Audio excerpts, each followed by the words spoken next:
guest today for another interview, as we promised you, is the Shadow Minister of Health, Dr. Spiteri.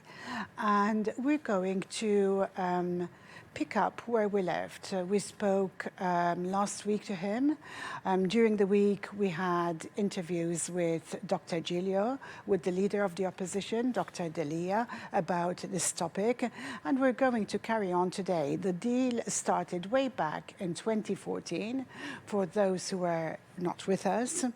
And I also refer to a memorandum of understanding that was signed prior to the tender being awarded, and that was way back in 2014 to Vitals Healthcare. I'm going to speak with Dr. Spiteri now. Good evening, Dr. Spiteri, and thank you once again. Good evening, Leah, and all those who are following Net Television. We spoke in detail last week, even with Dr. Giglio and Dr. Delia, about the motion that was proposed in Parliament specifically with regards to a deal signed by former Minister Konrad Mizzi in August 2019. The outcome obviously was not positive for the opposition, but I wonder if you could update us on what happened.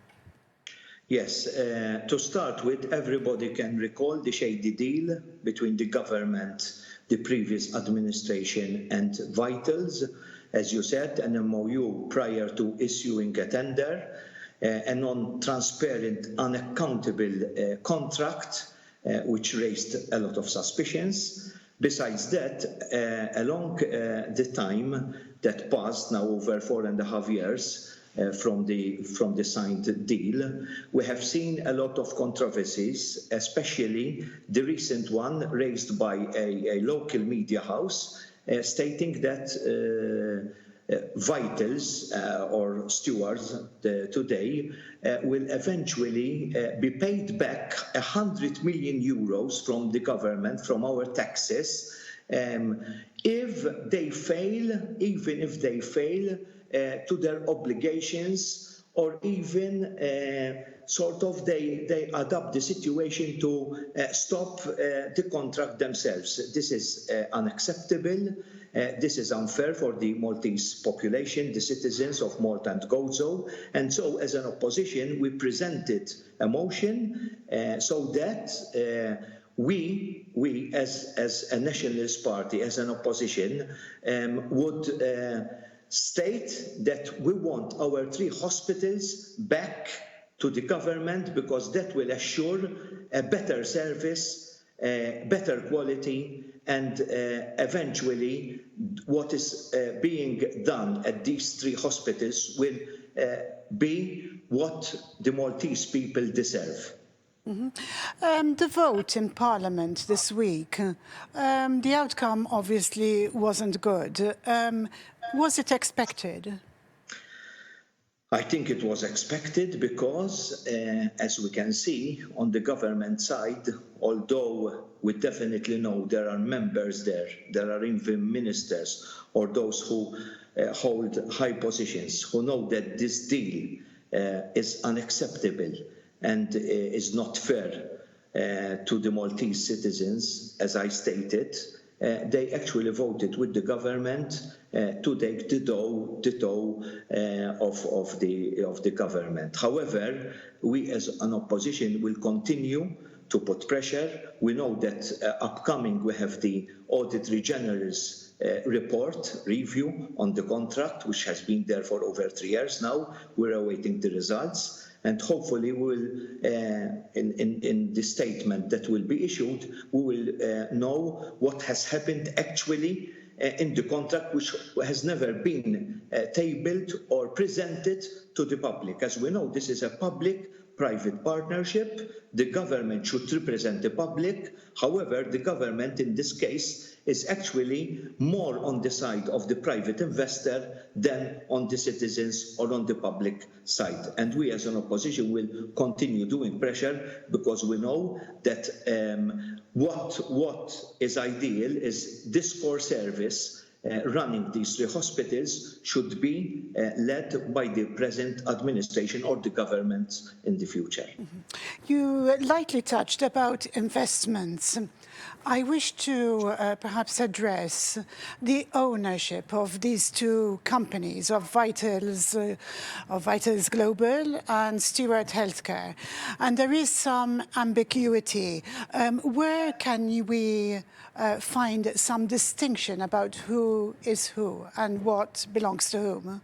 There is a huge distinction. In fact, one of the controversies is that Vitals is an unknown quantity in terms of a company that is described as a complex financial structure, even by the CEO of Vitals, now the CEO of Stewards.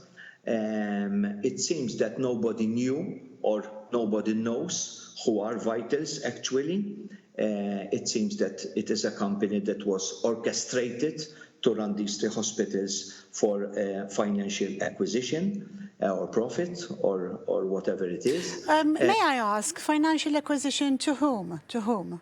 There must be persons involved, there must be people involved. As we know, Vitals left more than 36 million in debt from our taxes. They even sold the concession to Stewards, as we know, before their 2-year contract elapsed. So basically, we can see a complex nature of Vitals without any experience, without any financial backup, running these three hospitals for 30 years for more than €1 billion over the term, and eventually nobody knows who these Vitals are. In terms of Stewards, we know that Stewards Healthcare runs quite a lot of hospitals, mainly in the United States. Malta is the only country that Stewards actually invested in to run these two hospitals. However, although Stewards has experience, in contrary to Vitals, in running healthcare, we still are not convinced that it is the ideal investor that should run these three hospitals because it is a profit-based, basically interested in earning money instead of providing the adequate care, the adequate service, what actually the people of Malta and Gozo really need in medical care. As a shadow health minister, how would you envisage the management of these three hospitals had there not been Stewards or Vital? So, as we can see, we have St. Luke's Hospital, which has been left over. Nothing has been done in terms of infrastructure or service provider. We can see that St. Luke's would have been an ideal situation, mainly even in these circumstances where Malta is passing through this phase of a national health emergency in terms of public health.